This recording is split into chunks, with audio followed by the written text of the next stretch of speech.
Hola, ¿qué tal? Como viste en el título de este video, mis compañeros y un servidor abordaremos la evolución del uso de los materiales semiconductores a lo largo de los años y resumimos a grandes rasgos el funcionamiento químico y físico de estos materiales. Pero primero comenzaremos por definir de forma general lo que es un material semiconductor.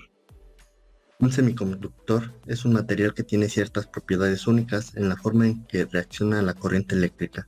Es un material que tiene una resistencia mucho menor a la corriente eléctrica en una dirección que en otra.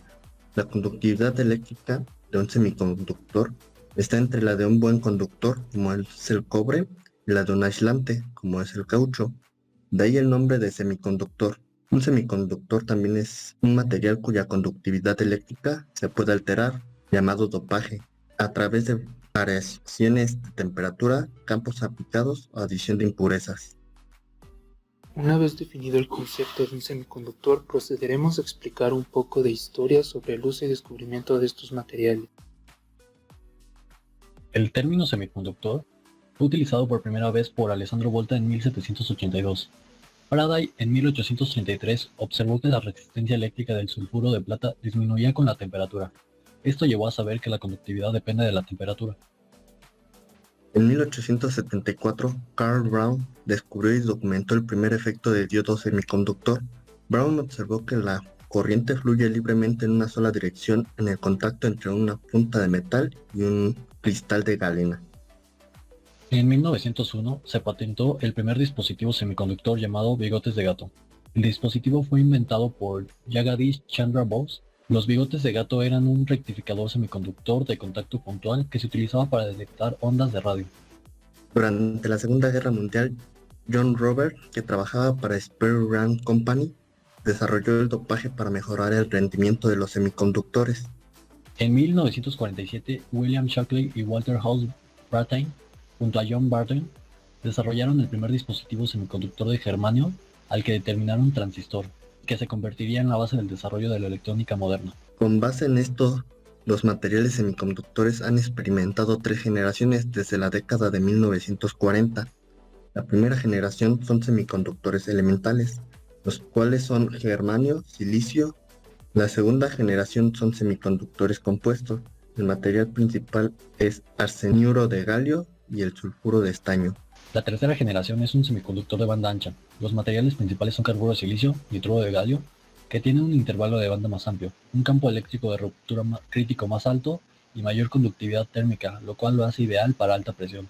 Aplicaciones de alta temperatura y alta frecuencia, aunque los materiales y dispositivos de carburo de silicio comenzaron a estudiarse en la década de 1980. El verdadero desarrollo es posterior al siglo XX, aunque ya hay SVD y MOSFET de carburo de silicio. Esta tecnología aún no está madura. En la actualidad, los componentes semiconductores se basan principalmente en materiales de silicio, incluidos MOSFET, GTO, IGBT y GCP. Las características principales es que no solo pueden controlar el encendido, sino que también tienen la capacidad de apagarse de forma autónoma, lo que puede permitir una conmutación libre y una frecuencia más alta. Una vez explicada la historia de su descubrimiento y cómo han evolucionado sus aplicaciones, concluimos con una corta explicación de cómo funcionan estos materiales a nivel químico y físico. A nivel molecular, la banda de valencia y la banda de conducción son las bandas más cercanas al nivel de Fermi, por lo tanto determinan la conductividad eléctrica del material. La banda de valencia es el rango más alto de energías de electrones en el que se encuentra ocupado por electrones en el cero absoluto. Los electrones en la banda de valencia están ligados a los átomos del semiconductor. La banda de conducción es el intervalo de energías electrónicas que permite a los electrones sufrir aceleraciones por la presencia de un campo eléctrico externo y por lo tanto también la presencia de corrientes eléctricas. Los electrones en la banda de conducción están libres y pueden moverse por el semiconductor. Los materiales semiconductores se dividen en dos categorías, los intrínsecos y los extrínsecos. Un semiconductor intrínseco es aquel que está formado por un solo tipo de átomo. Los más comunes son el silicio y germanio. De ambos, el silicio es el que encontramos en la mayoría de los dispositivos electrónicos por ser el que más abunda en la naturaleza y el que mejor se comporta a grandes temperaturas. El dopaje es la introducción intencional de impurezas en un semiconductor intrínseco con el fin de cambiar sus propiedades eléctricas. Al hacer esto, el semiconductor intrínseco se convierte en uno extrínseco. Las impurezas son átomos de otros elementos que, incorporados en la estructura cristalina del semiconductor, proporcionan portadores de carga libre, ya sea electrones de más o huecos. Un semiconductor extrínseco que ha sido dopado con átomos donadores de electrones se llama semiconductor de tipo N, porque la mayoría de los portadores de carga en el cristal son electrones negativos.